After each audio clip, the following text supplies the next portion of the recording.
Bonjour tout le monde, bienvenue dans cette nouvelle vidéo éducative. Aujourd'hui, je vais vous parler de la vente à découvert ou du short selling en anglais. Là. Quand vous entendez parler de jargon, là, shorter, tout ça, là, c'est ça que ça veut dire. Euh, En fait, le principe de la vente à découvert, c'est de faire l'argent quand que les marchés baissent. Donc, c'est pas de la magie, vous allez voir, c'est un fonctionnement là, très simple à comprendre, en fait, là, quand on comprend bien le processus de ça, là, c'est quelque chose qui est super simple. Le fonctionnement de ça, c'est que, autrement dit, vous empruntez des actions que vous allez vendre immédiatement sur le marché dans le but que le marché baisse et que vous allez les racheter plus tard pour rembourser. Autrement dit, c'est que là, par exemple, vous voulez 500 actions d'Apple. Donc, avec votre courtier, vous devez en emprunter 500 pour les vendre immédiatement, c'est ça. Fait que lui, votre courtier, et, par exemple, dans ses clients, il va aller en chercher 200 de Pierre, 200 de Jean, puis 100 de Jacques. Donc, pour vous faire vos 500 à vous. Fait que vous les empruntez à eux, autrement dit, via votre courtier, là, mais vous les empruntez à ces gens-là. Ensuite, vous les vendez immédiatement au marché, par exemple ici à 220, puis vous attendez que le titre baisse.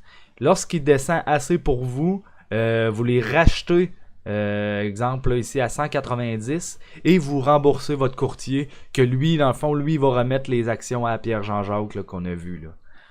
Donc, c'est pas plus compliqué que ça. Le processus de ça, c'est que vous empêchez, dans le fond, vous encaissez le profit là, ou la perte, là, dans le fond, la différence entre les deux. Comme ici, on a vu, là, vous les avez vendus immédiatement à 220.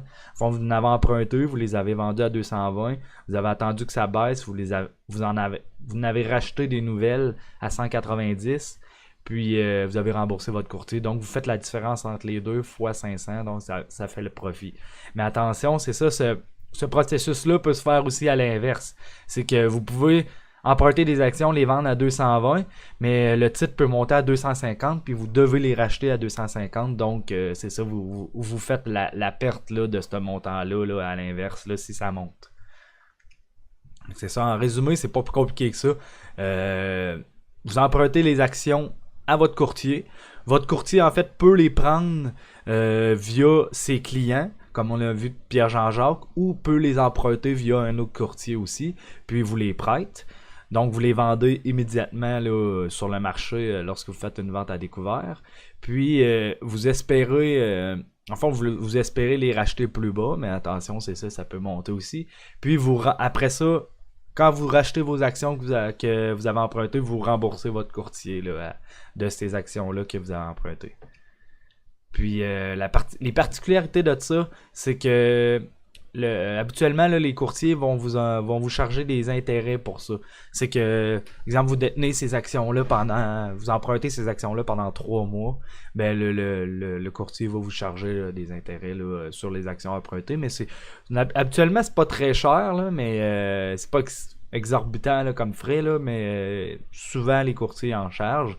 Puis aussi, c'est important de comprendre que lorsqu'on est dans le fond, lorsqu'on est à l'achat sur un titre, l'exemple qui verse un dividende, on reçoit le dividende, que ce soit mensuellement ou à tous les trimestres ou même annuellement.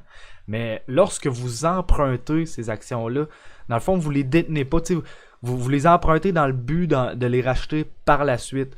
Donc, ça se fait via votre courtier, mais en fait, vous empruntez les 500 titres qu'on a vus, vous les empruntez à Pierre-Jean-Jacques. Donc, c'est à vous de verser les dividendes à Pierre-Jean-Jacques. Fait que non seulement, c'est ça, quand on fait une vente à découvert, non seulement, souvent, il faut payer de l'intérêt au courtier pour les actions empruntées, puis il faut verser, lorsqu'il y en a, il faut verser le dividende aux actionnaires qui détiennent ces titres-là.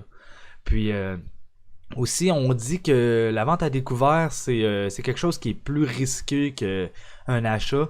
En fait, ça a un risque théorique illimité. C'est que lorsqu'on est à l'achat, on achète un titre à 80$, ben le maximum qu'on peut, mettons on achète un à 80$, le maximum qu'on peut perdre, c'est 80$. Si le titre chute à zéro, on a perdu toute notre mise. Dans le fond, on a perdu 100%. Mais dans le cas que ça monte, puis on est vendeur à découvert, c'est qu'on peut perdre plus que notre mise. Autrement dit, on peut...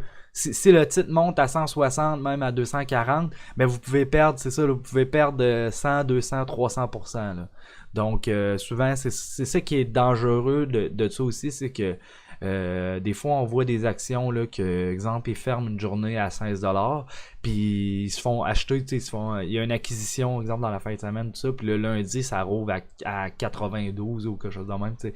Fait que si vous êtes vendeur à découvert à 16$, puis qu'après ça monte, c'est ça, ça rouvre à 90$, ben là, vous perdez pas mal plus que 100%, là, autrement dit, là, de votre mise. Donc, c'est pour ça que c'est classé plus risqué, cette transaction-là.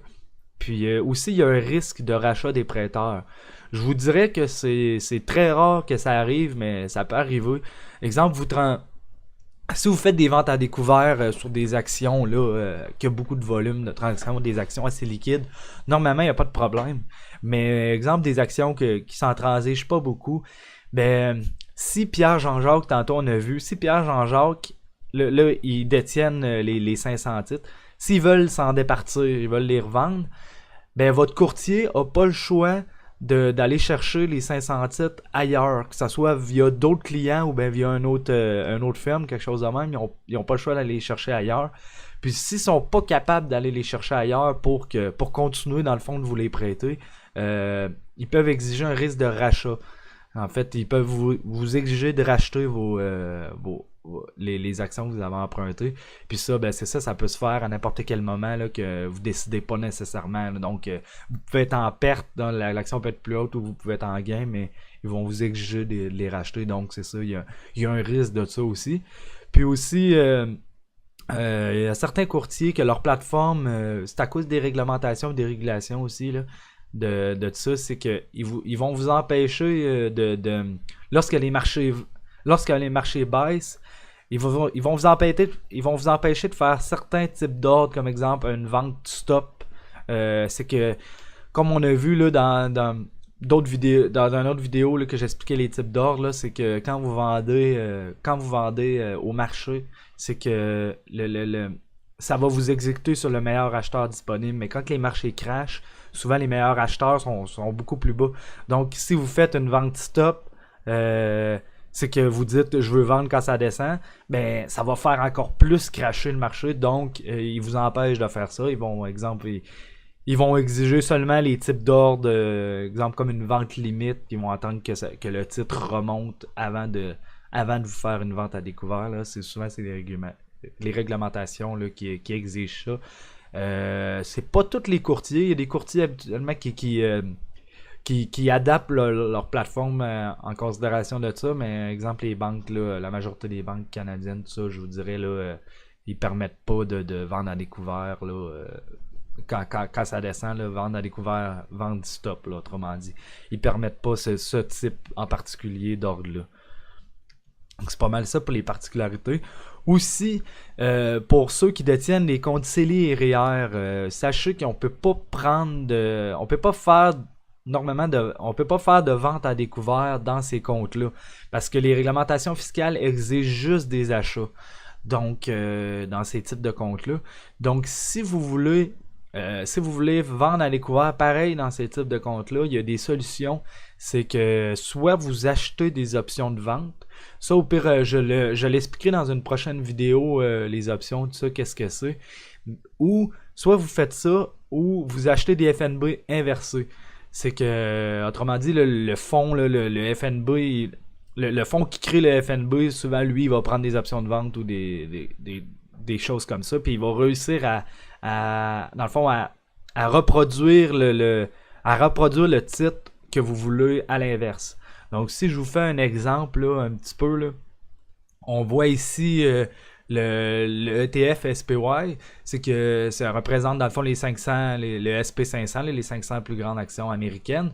Donc, on le voit ici, normal, dans le fond, dans le bon sens, si je peux dire. Puis, on a le ETF SH sur le marché américain. Le ETF SH, il va reproduire dans le fond cet indice-là, mais à l'inverse, que vous voyez, là, SPY, puis le SH Regardez, c'est pas tout à fait exact, là, mais c'est pratiquement là, le pareil, mais à l'inverse. Donc, dans les CELI REER, vous pouvez acheter ces ETF, ils appellent ça des ETF inversés, vous pouvez acheter ces ETF-là, puis vous allez pouvoir faire de l'argent, même quand les marchés descendent, là, autrement dit. Donc, c'est des solutions qu'on peut utiliser dans ces comptes-là. Donc c'est ça, c'est pas plus compliqué que ça. En fait, c'est pas sorcier la vente à découvert. C'est juste de bien comprendre le processus. Puis là, ce qu'on comprend, on dit ah ben c'est simple, là. Fait que si vous aimez juste si vous avez aimé la vidéo, juste à mettre un petit j'aime, ça serait cool. Puis c'est ça, ça m'aide à faire connaître ces types de vidéos-là sur YouTube. Puis si vous voulez aussi être notifié lorsque je vais sortir d'autres vidéos, là, juste à vous abonner à la chaîne. Puis moi je vous dis à la prochaine dans une prochaine vidéo et une bonne journée. Bye.